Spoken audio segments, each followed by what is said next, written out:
What's going on, Babylonians? It's me, Songs of Rays, and I'm back on the channel bringing some more Diablo 4 content your way. Now, today's video, we're actually going to be discussing my current blueprint for my go-to World Tier 4 build when it comes to my Rogue class, when it comes to Season 2. Now, I have been absolutely loving the Vampiric Powers. A lot of these complement so much when it comes to the Rogue kind of playstyle. Increases your power in certain ways. It's just insane the amount of damage potential that we can do, and then be able to spread around vulnerable is just a godsend in the first place. So I absolutely love what these Vampiric Powers are able to do for ourselves. In this video, I'm going to be discussing my main blueprint for how this all kind of comes together, what I'm currently working on. None of this is min-maxed, and some of this is still work in progress, so just keep that in mind, and I will be doing a follow-up video once I've managed to get a few other pieces together, just to be able to get this all sorted out. Of course, if you do enjoy this type of video and you want to see more from ourselves, then make sure to drop that like and subscribe so you can find your way back to the channel for more Diablo 4 content and more builds. But with all that said and done, what are we waiting for? Let's get right into it. Alright, so to be able to sum up the first bit, what's really complementing making this build so strong, we kind of need to have a look at the Vampiric Powers. So what we'll do is press the inventory screen, we'll head ourselves over, and we can have a look as to what we're currently rocking. Now, the main three are actually going to be the top left, top right, and the bottom left, and everything else is just going to be a little bit of a side package just to keep us alive, to give us that little bit of sustain while we're staying in the fight. Now, to be able to pull this off, you do need 4 packs of Ferocity, 9 points of Divinity, and 5 of Eternity. So this is fairly easy. It does actually leave you with a couple more pieces that you can actually put on there, so you can swap out a little few of these pieces just in case you do fancy trying something else. So let's start at the top and let's work our way clockwise. So let's have a look at the first one, which is going to be Resilience. Now, what this one does is it gives us a 1% damage reduction for every 2% of our health that we are missing. This is really, really nice. Gives us a lot of sustain, being able to stay in the fight. And this means that we can actually use our Shadow Step, for example, which we're going to be discussing a little bit later. And this is going to turn us into a cannonball, and it allows us to stay inside that pack of enemies, that pack of elites, everything now. So we can actually put out all the damage, and we can stay alive while doing so. Now on the top right, we do have the first of the main kind of complements when it comes to this build, and that's going to be Prey on the Weak. What this does is it allows us to deal extra damage to vulnerable enemies, which as a rogue we are looking to be able to apply vulnerable to so many all at the same time. And what this also does is enemies that are vulnerable while they're affected by a Vampiric Curse. Now Vampiric Curse is going to be the main kind of like go-to when it comes to the main kind of interaction for this build, but you'll see this is like a little icon that's above the tops of enemies, and that lets you know that they've been applied by that. On top of that, Vampiric Curse is really, really useful because what this does is when you kill an enemy affected by this Vampiric Curse, you get to store their soul. You can store this up to 8 times, and once you cast an agility skill as a rogue, you'll be able to unleash these stored souls so they can attack nearby enemies. This gives you extra DPS just from being able to do your combo. So we're applying vulnerable, we're getting some extra damage, we're getting some extra DPS, and it allows us to be able to spread this around, which is really, really nice to see. On top of that, with everything in the skill tree, we are looking to be able to benefit so much from vulnerable enemies. So this one just kind of is really nice. It allows us to be able to stick it around for a little bit longer. As far as I can tell, Vampiric Curse doesn't really have like an end point. It doesn't have like an expiry date or anything like that, compared to vulnerable, which only lasts a certain amount of seconds. So being able to have this is just really, really nice, especially for those long drawn out fights.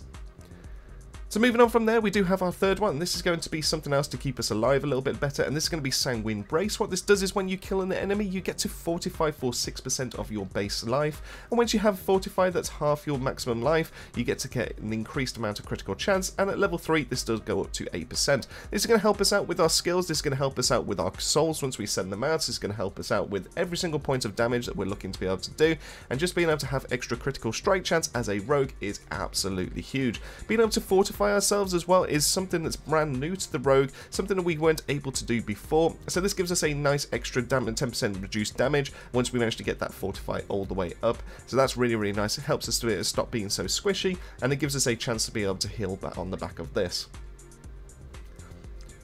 The penultimate one that we're going to be looking at is actually going to be the one that I think, if I remember right, you get at the end of Season 2 after you've completed like the campaign, and that's actually going to be Metamorphosis. What this does is when you evade, you turn into a cloud of bats, becoming unstoppable for 4 seconds, and enemies along your path will take 160% physical damage and also are inflicted with Vampiric Curse. This is going to be a great way of being able to apply this from the start, so this means that you can get a bunch of enemies all in line, you can apply Vampiric Curse to all of them. Because of that, because of Prey on the Weak, they're going to be all becoming vulnerable, and you also do a massive amount of damage on top of that, which is absolutely stunning. The best part about this is that if you use this dash and it actually does enough damage, you can actually apply Vampiric Curse and instantly kill those enemies, giving you all the way up to 8 souls once you manage to kill a certain bunch of enemies. So Metamorphosis is absolutely huge. What is also definitely kind of needed on this side is going to be the Unstoppable, because between this and being able to use Shadow Step, we're going to be pretty much never going to be able to be crowd controlled in this game, meaning that if there's like freeze on the floor, if there's like hex, if there's fear, anything like that, we can instantly just get straight out of that and we can become immune to it, which is huge, and it is definitely going to be taking away the need for things like topazes in your gear, because you don't need to worry about crowd control there, or when your control is taken away from you or anything like that, so you might as well put it into max health. The last of the Vampiric Powers is what really kind of brings it all together though, and this is going to increase the amount of DPS we can do because of Vampiric. So what we're going is for Accursed Touch. What this does is on a lucky hit, you have a 44% chance of being able to inflict Vampiric Curse on enemies. This is for every single hit, and as we know, when it comes to Rogue, we're able to do multiple hits ridiculously fast, and we're able to get our lucky hits increased as well through the use of our skill tree. Afflicted enemies also have a 15% chance of being able to spread it to other nearby enemies, which is huge, and the other really nice thing when it comes to DPS is Vampiric Curse's stored souls will also deal 200% increased damage. This is going to be a great way of being able to do some nuking. This is going to be able to finish off elites ridiculously quick, because the curses are AoE damage as well. It's perfect for mobbing, it's perfect for bossing, it's perfect for everything you kind of need, and it's so easy with this current setup to be able to get your souls all the way maxed up to 8, so that you're able to send all of these out at the same time. So that's currently it for the Vampiric Powers. So the idea behind this kind of loop is that the main kind of skills we're looking to be able to use are actually going to be our Evade, because of the use of Metamorphosis, to be able to become unstoppable, be able to deal a decent chunk of damage, and then be able to apply Vampiric Curse. Vampiric Curse will then kill a bunch of enemies, we'll add that to our Accursed Touch so that our curse will then deal even more damage, and then to be able to release them we use our Shadow Step, and we launch ourselves into a bunch of enemies. It sends out the curses from there, they do their AoE damage, and then we just kind of go back and forth between evading and Shadow Step as the main form of mobbing potential, and then we just have another package on the side of it to help us out with that single target damage. That pretty much wraps it up on that, so let's quickly whiz our way through the skill tree. Like I said, this is just going to be a quick kind of thing just to give you an overview as to how I currently have it set up. I will be doing a proper build video to be able to explain the choices once I do manage to get it a little bit more fleshed out, a bit more min-maxed. But the idea is that we want to go for Puncture because it's the best basic skill, go for Enhanced, go for Fundamental, that just gives us a nice basic. We do want to go into our core skill, we want to go for Twisting Blades. This is going to help us with our single target damage. So we do put 5 points into here, we have our Enhanced and we have our Advanced, allowing us to get cooldowns back a little bit faster, which is really nice. We also have 3 points into Sturdy to give us some extra close range damage reduction, because we're going to be in close range just pretty much all the time. We have Siphoning Strikes as a way of being able to give us sustain for being able to critically hit enemies, because we have so much going into critical strikes. It just kind of makes sense to be able to have lucky hits as well. It just makes sense to so we have a little bit of sustain, so we don't need to rely on our potion as much. We also have 3 points into Stutter Step, giving us a little bit more movement speed when we critically strike. Just everything just kind of complementing there. In terms of our Shadow Step, we have 1 point into here, 1 point into Enhanced, and then 1 point into Disciplined. This allows us to get our cooldown reduced if we do hit an enemy that we haven't hit in the last 4 seconds with this ability. This does reduce it down to 6 seconds as standard, so that's just going to be the longest thing. And then because of Twisting Blades, we're able to reduce that down even further, which is really nice. We have 3 points into Weapon Mastery. You should always have this in every single rogue build, but I do have an amulet that has another 3 points in there, which is really nice. We have 3 points into Agile once we get into the Subterfuge skill. There's using a cooldown increases our dodge chance by 12% for 3 seconds. This allows us to just basically get in the middle of things once we use our Shadow Step and everything like that, and that just means that we just have less chance of being able to hit, which is really, really nice. We have 1 point into Poison Trap, we have 1 point into Enhanced, and we have 1 point into Countering. This allows us to potentially get our Imbuement skill cooldowns back, which is really, really useful, especially since we are using 2 of them. And we have 3 points into Exploit, so we do even more damage to Healthy and Injured. 3 points into Malice for extra damage to Vulnerable, which everyone's going to be treated as because of Vampiric Curse. When we get into the Imbuement skills, we have 1 point into Shadow, 1 point into Enhanced, 1 point into Blended. I'm messing about with mixing, going into Mixed instead of Blended, but being able to have Blended gives us even more chance of being able to apply Vulnerable for the time being. So I'll do a little bit more testing, I'll come back to you on that one. We have 1 point into Shadow, 1 point into Consuming Shadows, so we get extra energy when we do kill people with Shadow. We have 1 point into Cold Imbuements. This is going to be great for being able to apply a certain status because of the aspects we have on the build, but we don't really use, we don't get too much into the crowd control side of things. We don't really use the Cold Imbuement for pure DPS itself, so it doesn't make too much sense being able to go straight into here. But what we do go for instead is going for 3 points into Frigid Finesse. Because of how we're applying Chilled, we get it's just a nice damage increase across the board for pretty much every single skill, which is really, really useful. We have 3 points into Precision Imbuement, increasing our critical strike chance while we use the Imbuement skills, which is great. We have Ultimate skills, so 2 points into Innovation. This gives us a chance of being able to get some energy back. 3 points into Second Wind, 3 points into Alchemist Fortune, maximizing our lucky hit chance, which is definitely going to be needed for this build. And it really ties up the key passive that we're going for, because instead of being able to go for Momentum or going for Close Quarters Combat, which we have used in the past with previous builds, the idea with this one is that we want to focus on our AoE damage, but we're also going to use it as a way of sustain, and that's actually going to be Victimize. What this does is on a lucky hit, you deal direct damage to a vulnerable enemies for a 45% chance to cause an explosion, and this will deal 23% of the original damage to them and surrounding enemies, and your Victimize damage is increased by 120% of your vulnerable damage bonus, which makes sense considering how much we've heavily invested into vulnerable. So currently the damage increases at a 248%. Now this isn't min-max, this will be something that will be increasing ready for the proper build, so it's just kind of crazy as to how much we can actually do with this ability, but this is just another AoE thing that just helps out with the mobbing, and I highly recommend being able to give Victimize a go if you haven't tried it already. Now there's still stuff to flesh out, but let's have a quick look at the Paragon board so you can see what I'm currently going for. As you can see, this is the current setup I have, so I go on the right hand side, go over to the left, grab the extra armor as well, which is nice. In terms of the first glyph, I do put control in here. This gives us extra damage to crowd control enemies and extra damage to slowed or chilled enemies, which is great. So you definitely want to be able to slot that in somewhere considering how Cold Imbuement is being used in this build. In terms of being able to go into the next board, we are going for the Imbuement skill board. I haven't really gone over to the legendary node just yet because I'm trying to focus on glyphs. So the idea is that I've gone around to the left, I've managed to put into this glyph socket here, I've gone into combat. This gives us extra critical strike damage, and skills that critically strike restore some of their energy cost, which is really, really nice. But once you've done that, you head yourself up to the middle, get yourself some extra non-physical damage, go into the next board, and this one you definitely want to go for the Exploit Weaknesses one. This is going to be your vulnerable board, and because everyone's treated as vulnerable, this is going to be pretty much huge. In terms of this, you kind of want to hit as many of the yellow nodes as well as the legendary node as possible. So you go into here, grab the extra damage to elites, which is pretty big, pretty massive.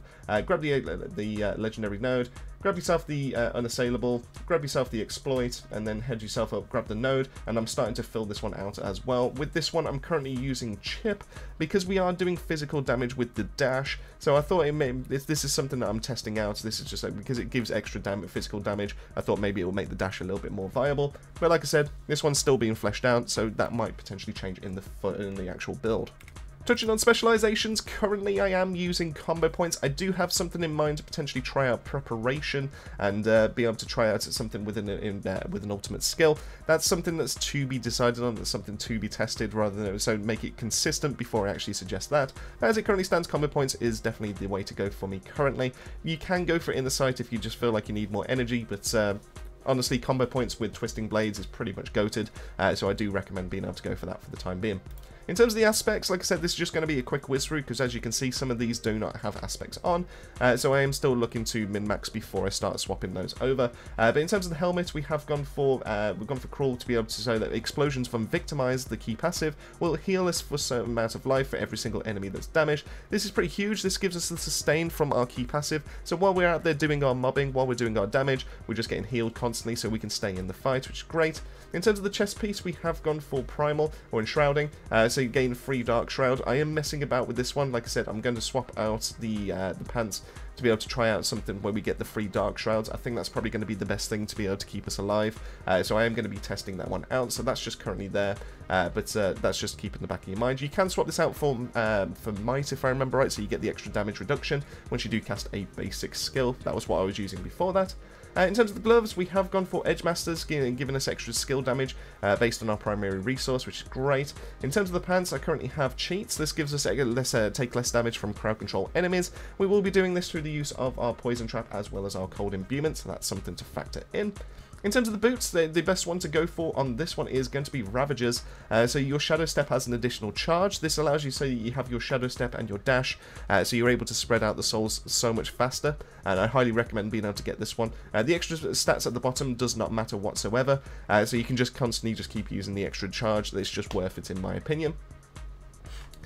In terms of the amulet, we have gone for unstable imbuements. This is the reason why we've gone for 2 imbuements, because the idea with this one is that we can use shadow, we can affect enemies, so that when they get killed, they are able to detonate and be able to apply vulnerable to enemies that are nearby. And on top of that, if we use cold imbuements, that sets us up for that extra multiplier, so we actually do 15% extra damage to chilled enemies, and you can actually use it with a couple of like rolls that you do have on your weapons as well. In terms of the rings, we do have Ring of the Umbral, so we restore extra resource when we crowd control enemy. I highly recommend being able to have that in their build somewhere. And then also with this one, Ring of Corruption allows us so our imbuement skill effects have a 20% up to 40% increased potency against vulnerable enemies. This can be useful. Like I said, I'm just messing about with this one for the time being.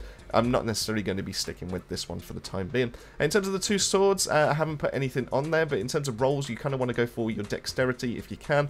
You also want to look out for vulnerable damage as well, and any extra damage to injured enemies is definitely going to be a bonus. And then lastly, on our crossbow, the main thing to be able to put on here is twisting blades, so we can have our blade dancers so that they spin around and they orbit around us. You definitely want to have this slotted in somewhere. Primarily you want it on your crossbow so it increases the amount of damage it can do, but you can slot it somewhere else if you find that you're not using twisting blades as much.